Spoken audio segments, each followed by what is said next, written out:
Welcome back. We're going to talk about how to beat Gorgo 7. And the reason why it's so important to beat that is because we want to take our heroes from rank 5 to rank 6. And to do that, we need 5 mythic orbs. Well, for rares, we need 5 mythic orbs. For legendaries, we probably need like 10 mythic orbs. If you've gone over to chapter 9, you would have gotten 2 mythic orbs from doing chapter 9. Unfortunately, the only other way to get them right now is by doing Gorgo 7, which is a huge jump from 6. But I'm going to help you out. I've got an uncommon hero that just is a beast. And I played this guy back in beta. I went back to look over him and he changed, but he changed in a good way to help us out in Gorgos. Right now, you're looking at the legendary mana orbs here. We get those right now in Gorgo 6. We would have to farm it so much to then take 50 of these and turn them into the mythic. Not only that, it's going to cost 100,000 gold every time we do that. And we don't got any gold to be playing around like that, so we cannot afford to try to do this. And you do get 2 in chapter 9, and then I looked everywhere else to see if we get more to where we could at least take up a rare to rank 6 without having to do that in Gorgos. But unfortunately, for us to be able to get some more in the Royal Road, which is this one, and believe me, I checked everywhere else in the game as well, so this is the only way to get them. The easiest way to get them would be 2 more right here when you reach level 50 with a legendary hero. That's just reaching level 50, but this one's telling us to rank up a rare. To rank up a rare past level 50, we got to use mythic orbs for that. We need 5 mythic orbs, so I don't think this is working out well. That should be reach level 50, and then we should be able to get these 2, and we would be 1 away. We'd have to craft 1, and we can make our first rank 6 hero. But let's get into Gorgos. That's what we're here to talk about. Common hero that we're going to use, which is absolutely amazing for this, because Gorgos will do this AoE burn, which puts up these additional stacks, 5 stacks on us. And then each of those stacks, when he does this AoE explosion here, will blow up and kill your whole entire team. That's what's killing you, right? All the burns when he does this big explosion, because then he detonates everything and you die. This is a problem too, because before he does that, he does an AoE stun to your people. And if you do have people that can remove these dots, not debuffs. Debuffs are totally different. They have to say remove dot. If they do remove dots, they could be stunned and then you would wipe anyways. So there's one really cool hero that I absolutely love during beta, and I went back to look over him. I did use this guy for dots on enemies, to actually apply dots to them. But then when I went to look over his kit, I was like, you know what? This guy actually removes dots. For 1 vigor cost, he'll remove 2 dots if you skill him up. This is not going to work well if you don't skill them, but I think these guys are kind of easier to level up because they're uncommons. 1 vigor removes 2 dots from all allies, as well as give us critical rate increase 1. He applies a poison to himself for 1 turn if you're able to get 2 skill books into him. Luckily enough, I got skill books into this, which is great if I do want to apply dots later on. I got 2 that I need here, and then I eventually got the 2 that I need here. Now, I didn't do anything with his passive abilities because I think they're okay, and I wanted to make sure what resistance would do. So I put a whole bunch of resistance on him to try to make sure we couldn't get stunned and try to resist some of those flame debuffs that he's putting up on us. So currently he's got 83%, 85.24% resistance. Now it doesn't happen all the time. I still feel like I'm getting stunned quite often from Gorgos, but you do see resistance come up whenever he would have been stunned. It's working out pretty well, 85% here. We are resisting some of the burns. We'd have to put the rest of my team, like my healers, in this resist gear as well, and I think it would work out much better. We're not really dying from not having enough healing from health.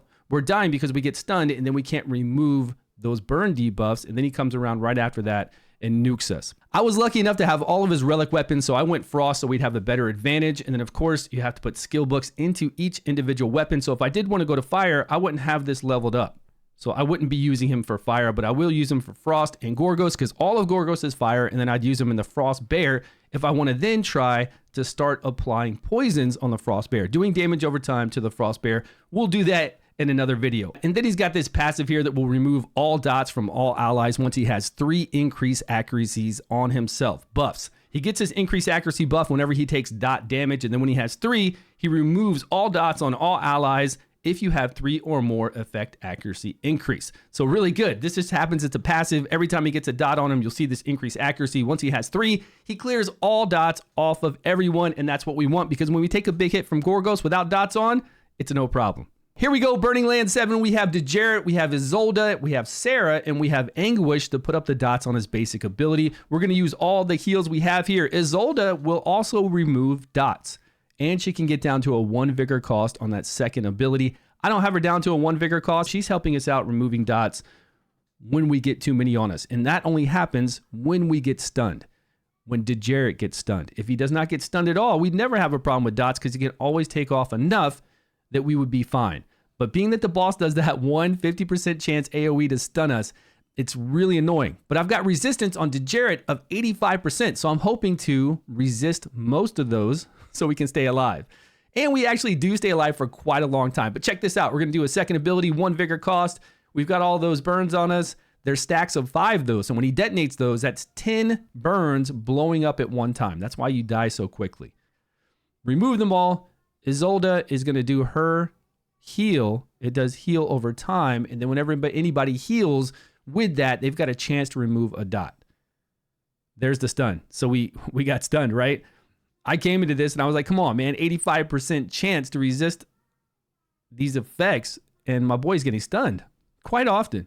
So I'm wondering what kind of resistance we need in here. And then we need to pay attention to how many burns we get on him as well. But you can see just there with that stun and him not being able to clear with that 1 vigor cost, we've got a lot of burns on us. They just stack up.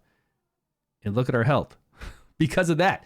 Only because of the stun. If it wasn't for the stun, this guy could clear them off every single time nonstop. And that's what we want. That's why I guess I've got to get a little bit more resistance on him. But I have him on a full set of resistance.